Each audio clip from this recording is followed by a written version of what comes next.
turn off the video. Turn off. अब देखिए ये दिलावर है।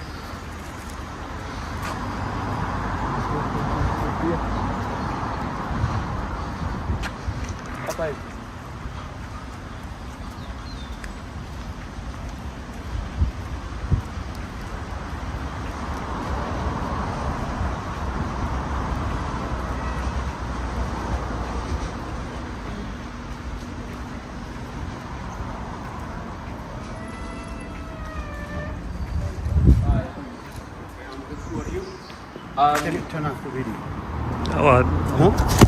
Turn off. मैंने दिलावर को देखा और ये सब पब्लिक स्पेस है और मैं दिलावर को अप्रोच करना चाह रहा था ताकि मैं उनसे पूछूं कि कैसे आप रूल ऑफ लॉ की वर्कशॉप पे आ रही है और आपने पाकिस्तान में रूल ऑफ लॉ तबाह कर दिया है। और जो यहाँ यूनिवर्सिटी स्टाफ है उन्होंने पता नहीं किसके ऑर्डर्स पे लेकिन उन्होंने मेरे और मेरी टीम पे अटैक किया। आप देख सकती है वो क्लासरूम है, वहाँ हो रही है अभी वर्कशॉप। उस क्लासरूम के उन्होंने अभी विंडोज भी आप देख सकते हैं बंद कर दिए हैं और उन्होंने कर्टन डाल दिए हैं। सिक्योरिटी आ रही है। उन्होंने कर्टन डाल दिए और अभी आप देख सकते हैं सिक्योरिटी भी